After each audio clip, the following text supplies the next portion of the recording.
questi due, che erano quelli ovviamente che andavano un po' terminati. Vedete, ho messo della resina trasparente, quella hard, e metto semplicemente a catalizzare e poi procedo per un paio di strati, dovrebbe bastare.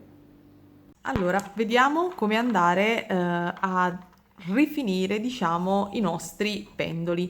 Allora, per prima cosa, se vi siete perso il video precedente, ovviamente vi metto il link nelle schede o giù nell'info box. Qui praticamente andando a colare sono andata a colare nel vuoto che era rimasto la resina UV, ma ci ho inglobato all'interno anche un fiorellino. Ovviamente adesso tutta questa parte va sistemata e limata.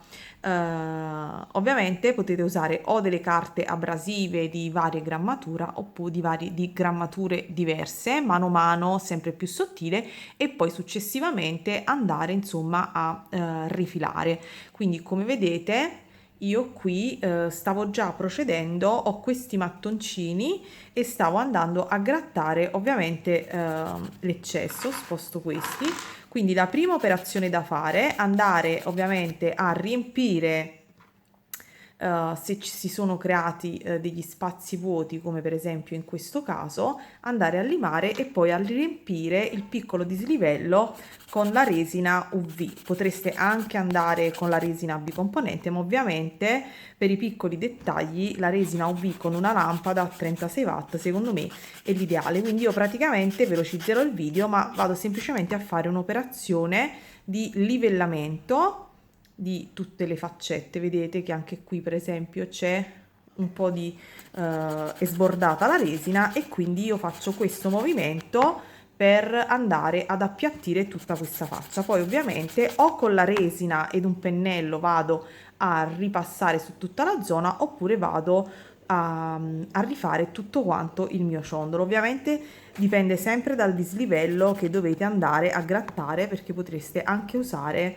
nella prima parte una lima un po' più spessa, perché in questo caso il dislivello è abbastanza, e poi piano piano poi dopo con un mattoncino. Su questo purtroppo dovrete autoregolarvi, non posso io dirvi perché non ho i pezzi realizzati da voi tra le mani e quindi non saprei cosa suggerirvi, ma in genere con carte di grammatura diversa si va a grattare il dislivello e si va ovviamente a pianificare tutta quanta la nostra creazione. Ovviamente si opacizzerà, ma dopo ovviamente andremo nuovamente a lucidare.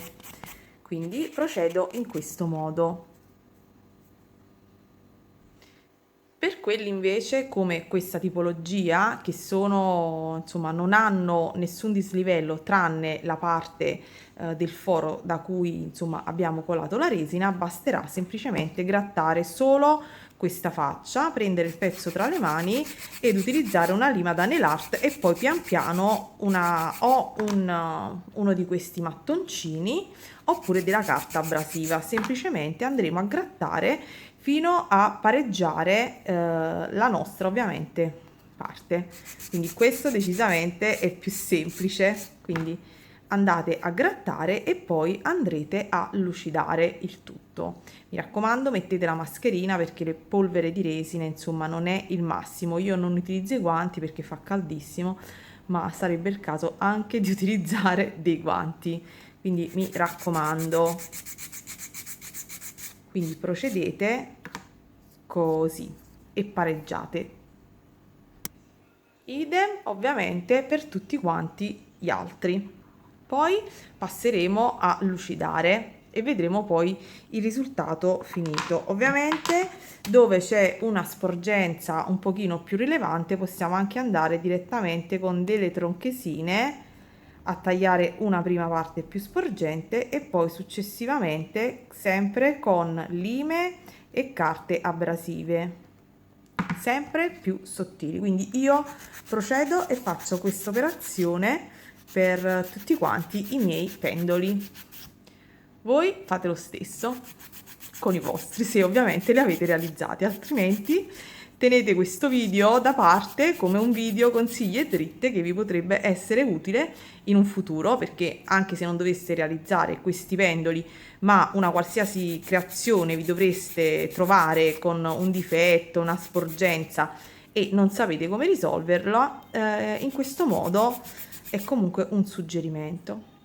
Quindi grattate. Io qui per esempio, vedete, è rimasto un piccolo dislivello, andrò a mettere un po' di resina UV ed a riempirlo, perché altrimenti se continuassi con il grattare questa faccia poi sarebbe molto più grande rispetto a quest'altra, e quindi procedo così,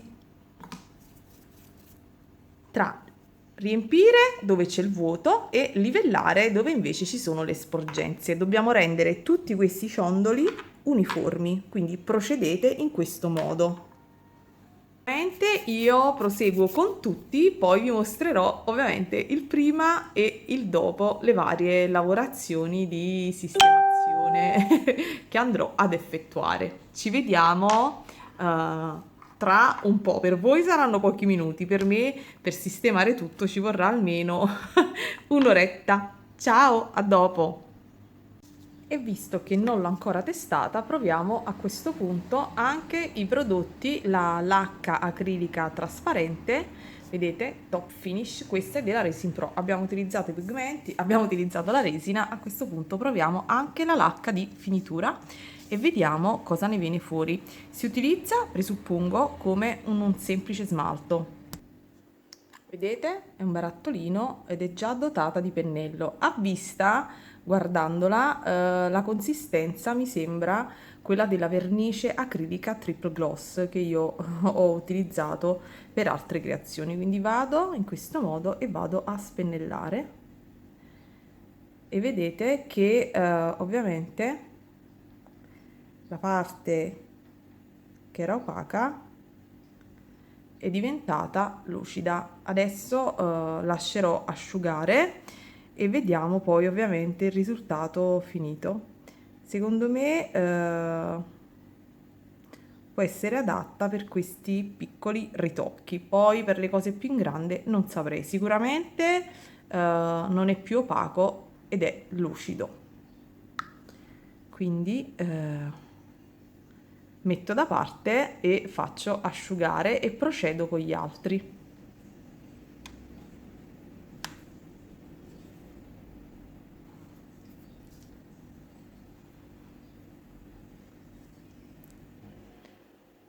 Ovviamente vedete in alcuni, come in questo caso, il dislivello perché non ho colato il resto della resina. Mi sa che andrò a colare perché mi dà fastidio otticamente, cosa che invece non è successo qui perché il vuoto che c'era l'ho riempito con la resina UV e ho anche inglobato un fiorellino. Quindi andiamo a vedere in questo caso come lavora.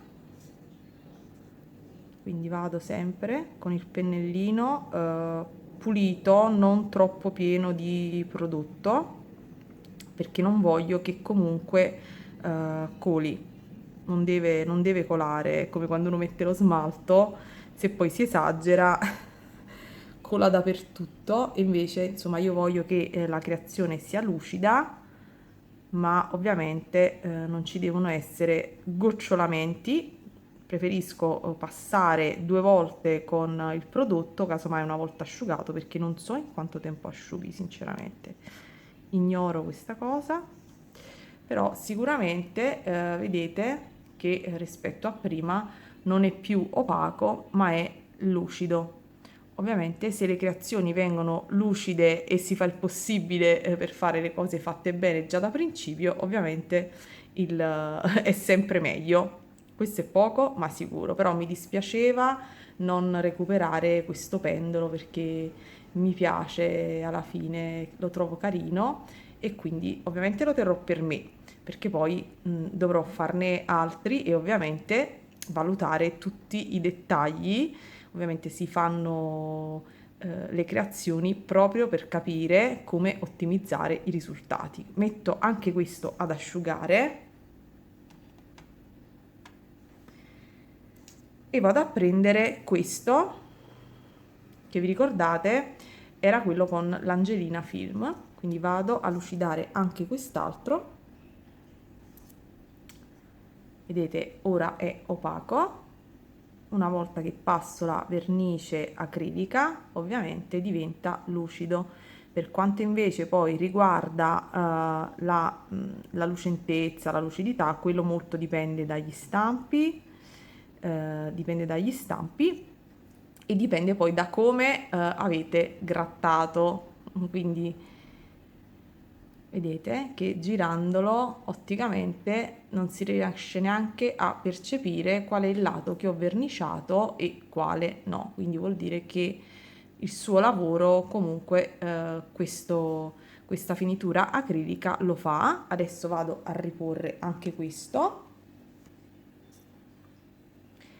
lo vado a riempire prima con la resina UV e poi ve lo voglio mostrare lucidato. Nel frattempo prendo questo che ovviamente va lucidato sia da questo lato che da quest'altro dove c'erano quelle grinze, quindi questo lo dobbiamo lucidare veramente tutto, quindi vado prima da un lato,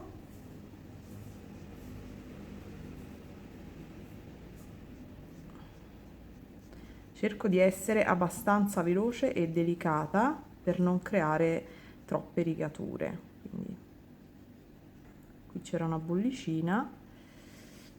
Ok, quindi lucidato questo lato, una volta asciutto procedo e vado a lucidare l'altro. Ci vediamo dopo. Ciao!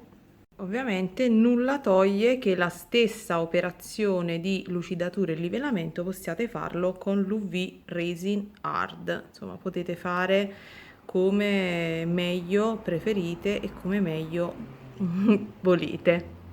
Starà veramente a voi decidere. Qualcuno, vedete, sono andata a inserire la resina UV, ho messo direttamente qui al sole a catalizzare. Non importa che resti un po' di tempo in più, però evito in casa di mettere lampade e quant'altro, quindi è tutto qui fuori ad asciugare. Poi ve li mostrerò finiti. Ed eccoci alla fine del video ed alle conclusioni. Allora, questo l'ho terminato utilizzando soltanto, riempendo quindi resina UV e utilizzando la lacca acrilica.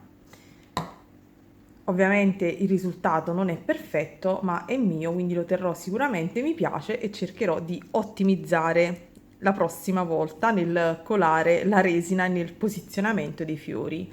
Questo invece è quello con la foglia e ho utilizzato per finire la lacca acrilica e tutto sommato il risultato mi piace, è venuto alquanto bene. Dopodiché questi vi avevo mostrato che avevo passato la lacca acrilica sia su tutti e due, però ovviamente poi non mi piaceva che si vedesse il dislivello e quindi ho rigrattato ed ho colato la resina UV. Ovviamente la resina UV, vedete, in questo punto è molto lucida ed avendo pennellato lo stampo con il pigmento, se non avete visto il video andatelo a vedere, ovviamente su questa faccia il pigmento non c'è, quindi o andrò a fare una pennellata di resina e pigmento oppure la prossima volta dovrò colorare anche l'interno con lo stesso pigmento, però comunque vedete che il risultato dello stampo, la punta, insomma, funziona benissimo. Idem per questo, anche se qui si nota di meno perché la perlescenza comunque un po' si intravede e quindi avendo un riflesso a B non si nota tantissimo la faccia dove ho colato la resina. Qui avevo passato la finitura di lacca acrilica ed ovviamente non si nota perché lo stampo era tutto colorato con il pigmento e quindi anche passando il lucido si può notare la faccia ma non in modo predominante. E ultimo ovviamente era questo dove avevo riempito l'incavo con un po' di resina, grattato e poi passato la lacca acrilica. Quindi questo è il risultato finale. Ovviamente dove abbiamo riempito un pochino dovremo andare con il mandrino nuovamente a forare questa parte. ovviamente con la resina si fa in modo molto molto semplice, vedete lo sto facendo in diretta così direttamente, quindi senza nessun problema con questi mandrini si va tranquillamente, vedete, fate attenzione a forare, che ovviamente se ci andate a mettere la resina, ovviamente il forellino va risistemato e casomai passate un'altra puntina qui per lucidare di lacca acrilica. E niente, i nostri ciondoli pendoli sono finiti, spero che vi piacciono, io mi sono divertita, spero che voi vi siate divertite con me e come sempre ragazze, buona creatività a tutte. Ciao!